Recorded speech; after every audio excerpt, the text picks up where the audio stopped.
Great. today. So just wanted to have your insight as to why you're doing this and how amazing it is. I'm asking so myself the same blessed to question have right now. Great. Well, you got any questions? There's no formality to this, so shoot away. Who wants to go? All right, I'll start. So thank you for having us. My pleasure. You're incredible. Been a fan for years. So Positively Positive, we have over 1 million fans. Yes. And most of them were fans of yours already. So it's all about inspiring people, empowering people to live to their highest and fullest potential. So for our audience, this is going to go to them. If there's a message that you'd like to spread to them, what would it be? Oh my gosh. It's a big group to spread to. Yeah.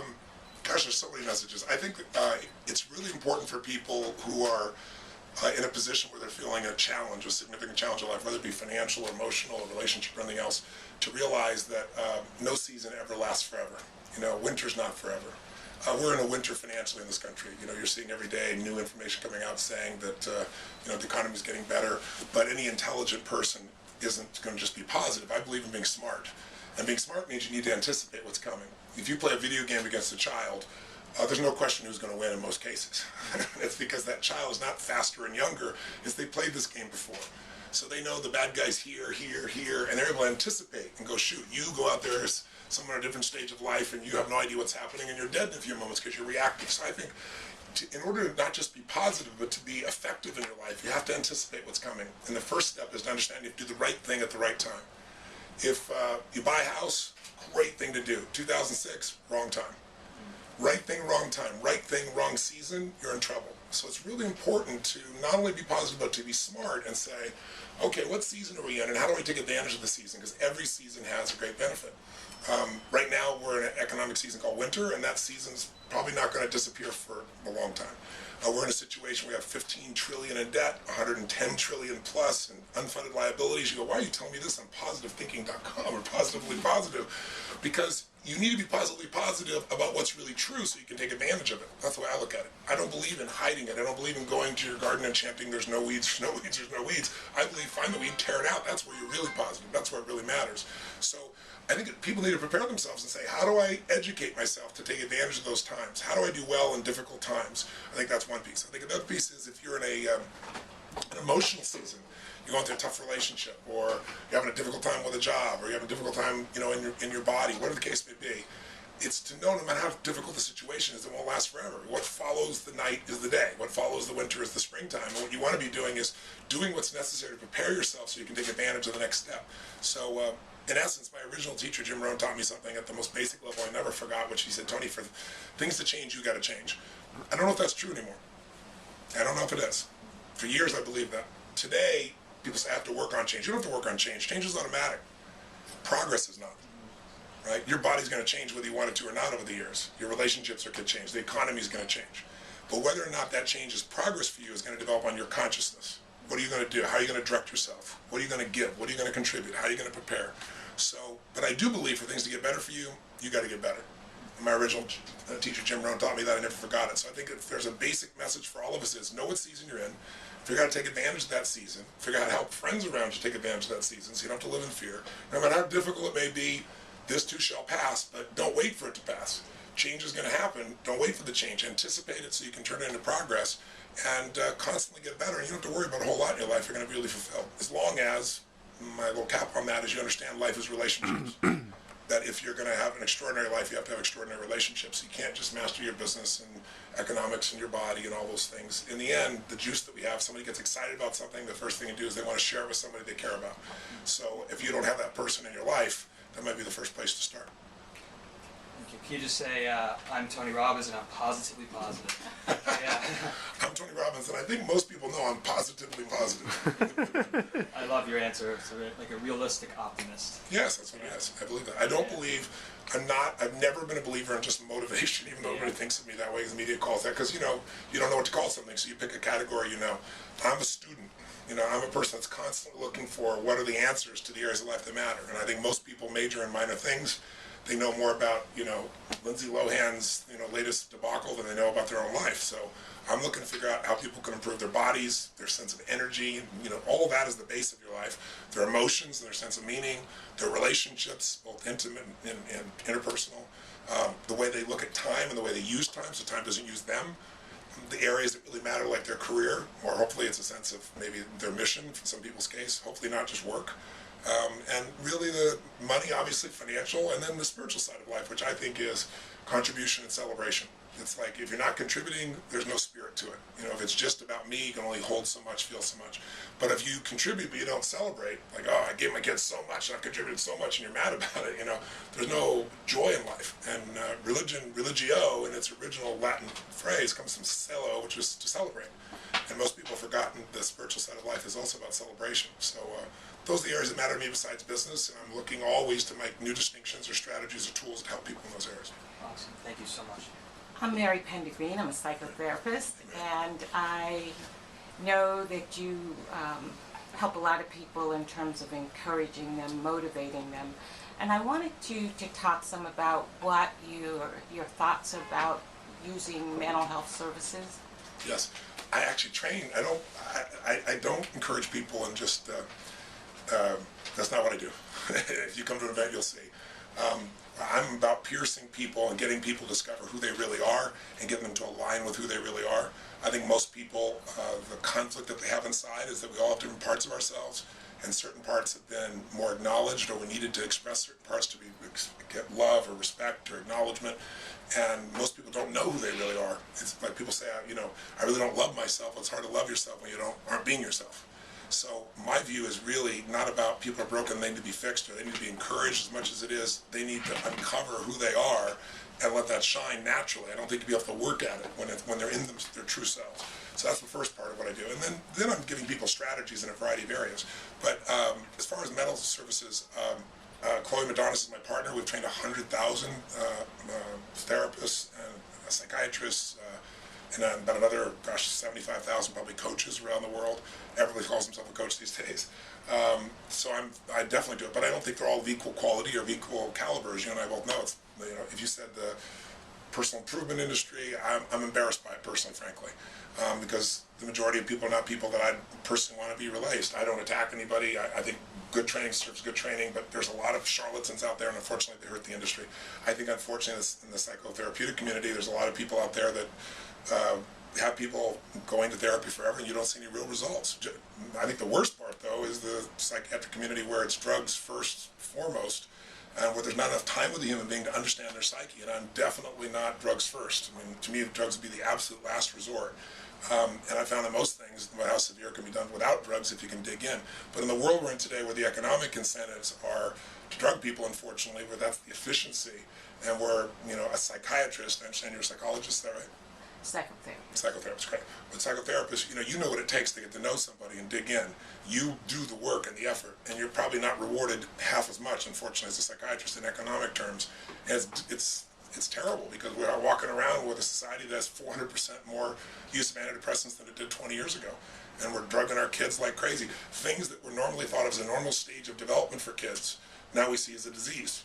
Things we never look at that way. So I'm a believer in mental health services, but I'm looking for the best, just like I'd want someone to look for the best if they're looking for a doctor or a lawyer or anything else. Thank you. You're welcome. I write for Huffington Post and a variety of other places, but one of the things that I've been very aware of, it just seems like right now people are so overwhelmed with so many different responsibilities that they have in their lives, just getting through the day, kind of on autopilot, and there's so many inputs and emails, and so it doesn't really leave a lot of time for self-reflection or even just taking the time to do the things that you really need to do to come into your true self, your true power. So what would you say about that problem, just of the human condition in society right now? I don't know if it's a human condition so much as society. I think we have to split those two. Yeah, right. I think it's interesting. If you look at the happiness index that's done throughout North America, the lowest level index of happiness in the last 80 years or 75 years, I think it is, I don't remember the exact number, but a long, long time, was 2006, which was the peak in our economic well-being, supposedly, right? And I think part of the problem is that when we're in a season, right? So we were in a season of fall where you reap like crazy all the time, where it doesn't take a lot of effort, where everybody expects everything should be automatic. We've had that automated by the stage of the web over the last 20 years, getting to the point where I remember remember if I was a kid and I want to steal music, I had to take a risk. Not just took whatever you wanted and didn't have any thinking about it. So the world has changed where people expect everything instantly, often for free, without any effort. I should be able to get a house with no money down, whether I can really afford it or not. That was the world we were in. And so, nature finds a way to balance itself out. So I think we're now hitting some tougher times, and I don't think they're over. I think we're in the middle of winter. I think winter can be happening. You have a beautiful sunny day outside. It's not all dark and gloomy, but you have to. I think the beauty of winter is people start to get to know each other. They start to ask what's really important. They start to not just run. They have to reflect because what they're doing isn't working. Otherwise, the technology takes us. Right? We're not using the technology. Technology is using us. And I think the unhappiness I believe that you saw happening there and that you still see in a great number of people's lives is because people today tend to play life more shallow than deep. Like when people tell me I'm going to visit my friends and they're going to Facebook, I just think, get a life. You know what I mean? If your idea of connection and relationship is texting, there's nothing wrong with that, but that's the primary way you're staying in relationship with people. I think you forgot what a friend is. Those people aren't your friends. And so having a lot of people you barely know versus people you go deep with is not very fulfilling, but it keeps you busy. And especially when life is scary, what most of us want is a distraction. So in the past it was food and it was alcohol and drugs, those still exist, movies, shopping, whatever.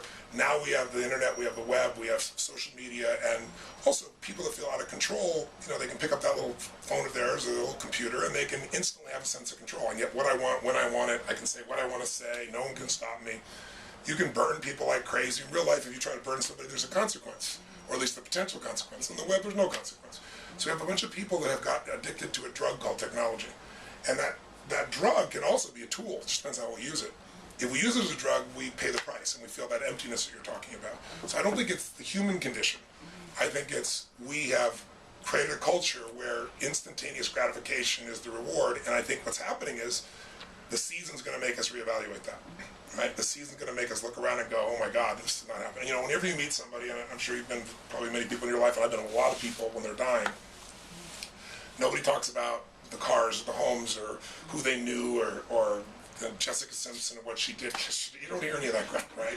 What you hear about is certain moments in their life, relationships, some of the toughest times they push through that they're proud of. You hear them talk about growth, contribution, and relationships. That's what you really hear. You hear moments. And I think in winter, people connect to that. I mean, the good news about a bad economic time, and we're really not in a bad time yet. I think those times are still coming. Now, I'm not a fatalist. I'm just intelligent. Like anybody, you look at things and you go, okay, how much is, you guys know, how much is, if you know, don't say it, how much is a million seconds ago? Because most people think a million, a billion, a trillion. They throw around a trillion like it's pizza. They have pizza and they talk about spending a trillion in the Congress. How much was a million seconds ago? Anybody know? If you know, don't say it. Some of you are at my seminar, you know. Take a guess, and if you don't know, take a guess. How much would you guess? Oh my God. A million seconds ago. A million seconds ago. 3 months ago. 3 months ago. Not a bad guess. 5 hours. 5 hours ago. 5 hours ago, 3 months ago. 12 days ago. 12 days ago. So now, and by the way, there's no right or wrong. I just want to give a sense, though, we're all intelligent people, and how we have no connection to what's really happening. Because we have words that we've heard so much that they're negated, and so we don't react or do anything about it. We just let the rest of the world take us on a ride. So if a million seconds ago was 12 days ago, when would a billion seconds ago be? If you know, don't answer. If you don't know, I'd like to hear what you guess, since you're my victim today. You asked the question, so I A can year and a answer half that. ago. I don't know. A year and a half Those are ago. probably really embarrassing Somebody else. numbers. If 12 days ago was a million, a billion would be. She's a year and a half ago. Someone else. A month ago. A month ago. 2 months ago. 2 months ago. 3. 3 months ago. 32 years. 32 years ago.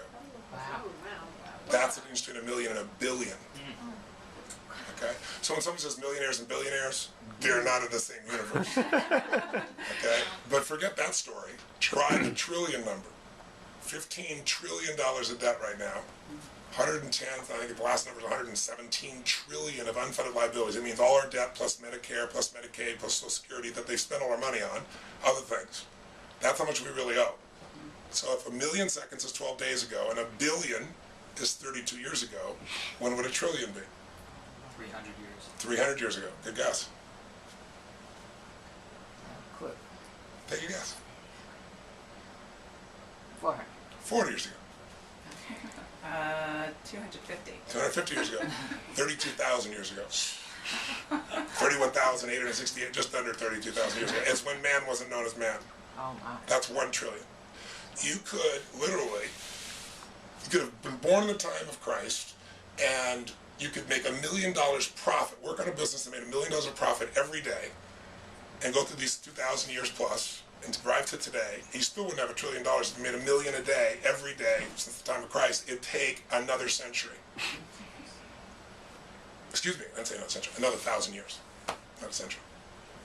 That's wild. You could paper every road, every street in the United States 2 inches thick with dollar bills, and still wouldn't be $1 trillion.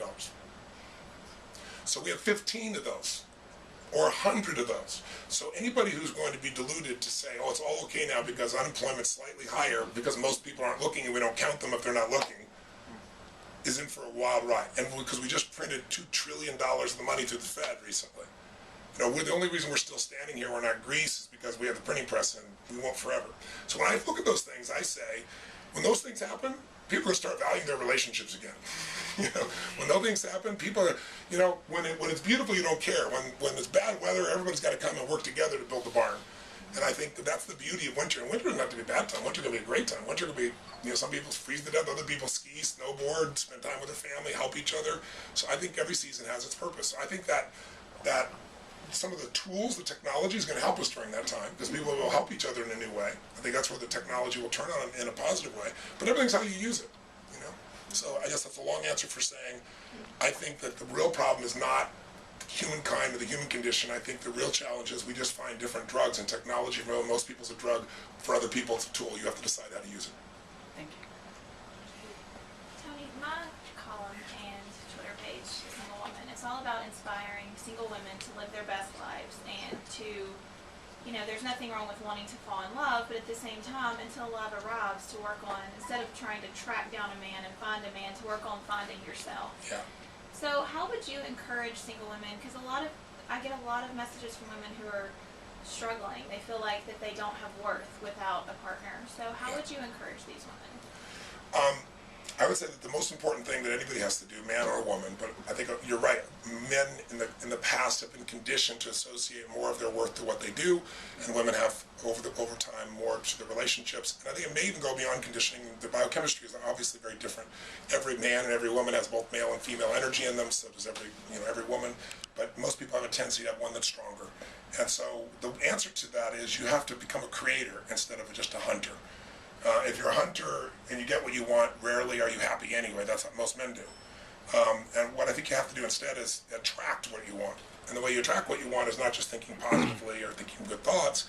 It's getting really specific about what it is you want, like anything in life. Almost anything you've ever achieved in your life, you got really clear. Something you got excited about, you got obsessed by, you thought about it. Almost everybody can relate to something I wanted so bad I couldn't stop thinking about it. And because you kept thinking about it, and if you didn't come to a place of fear, you hear things, you notice things, you started making distinctions, ideas came to you, put together a plan, you took some action, something didn't work, you tried something else. But you eventually got there because you were so driven, so hungry, and so clear. But if you got a general goal, like I want to have a relationship so I can be worthwhile, or I want to lose some weight, or I want to make some money, well fine, here's $1, fine, here's a guy, fine, lose a pound, and you just achieved your goal. So I think people have to get really specific. And what I did in my own life that transformed my own life was I sat down and I wrote down everything I could possibly want in a relationship. Everything. And I was ridiculous in the level of precision. I wrote like 6 pages. And I wrote spiritually, mentally, emotionally, physically, sense of humor, how we'd interact, what kind of things we'd laugh about, do. I mean, that level of insanity. And then, but some people made lists like that before. Then I went through and I crossed out everything that wasn't really a must. That wasn't really I was passionate about, right? And I trimmed the list down. Then I said, I'm going to read this every day. I'm going to feed my mind, but I got to understand something. Just because I want something, I'm not a believer. I didn't participate in The Secret for a very good reason, because I don't believe in The Secret. I think there's many secrets. And I believe the law of attraction is one of them. I've taught it for years, but it isn't. To make it like that's all of life is absurd. If all you have to do is think positively and hold it clearly, and then the secret is you'll attract your own thoughts, there are dozens and dozens of the laws in life that are also equally important. And who's to say that you're supposed to think of something and get it? If everything you thought about you got, you'd be bored out of your mind. Plus, not getting what you want is sometimes the most valuable thing that could ever happen to you. Because out of that, you become deeper, richer, stronger. You open up in a different level, and now you have more to give to other people as well as to give to yourself. Somebody who says, I had a friend that was, I was mentioning this the other day, who when The Secret first came out, and he's a good friend of mine, he goes, you know, some of the stuff you teach is more complex. This is so simple. That's what I like. It's really simple. I said, well, if you want simple, just go do it. Tell me how it's working. He said, well, I focused on green lights all the way here, and I got green lights all the way here. And I said, what are you going to do when you get red lights? You going to blame yourself? You think I'm not thinking positively enough? I said, you're going to say, oh, I'm messed up? And I said, that's just stupid. I said, you know what it is? It's like, are you saying the purpose of people that were in Auschwitz were there because they just weren't thinking positive enough and they attracted all this negativity to their life? That's absurd. We all have different life paths and different stages of our path, and each stage opens up different possibilities for us. So I'm a big believer that you have to put yourself in a position where you decide not only what you want, but who do you have to become to attract that, not just think positive. So it's like, I made a list of all the things that, what kind of man would I have to be for a woman of that caliber to want to be with me, not just for a day, a week, a month, or a year, but the rest of my life. And that was the powerful list. And that's what I went to work on instead of going after the woman. Because, you know, man chases women, women move. I was always the nice guy. So, you know, all the women loved me, and I was a big pleaser, and they loved me for a while, and they'd be like, he's just so nice, and then some badass guy would get him, right? But when I owned myself, I didn't have to be a badass guy, and I wasn't a nice guy. Everyone wants to be pleased, but no one wants a pleaser, right? They might think they want him, but once they get him, they'll be bored silly with him. So when I owned myself, and I knew who I was as a man, and I had these qualities, then, you know, attracting the woman of my dreams was my wife for 12 years now since, and I'm out of my mind for still, she's out of mind for me. That came about. So then all I did was read those every day for several months, and then gradually I started reading them like once every week or two. And I was in a train between, going to the Swiss Alps between Paris and Venice with my wife Sage, who was my girlfriend at the time, or actually one of my girlfriends at the time. And I was a very honest man about that. I said, I'm not looking to be tied down. I've been in that situation.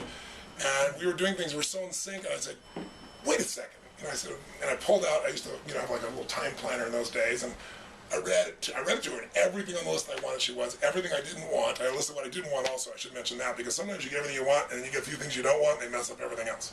Everything I want, everything I didn't want that was a must. And she was everything on it. The kind of guy that I said that I would commit to being is who I was, and that's everything she wanted. So that's how things turn around. And thank you so much. We're going to take a bigger picture real fast with you if you don't mind, and then we'll have you. Great.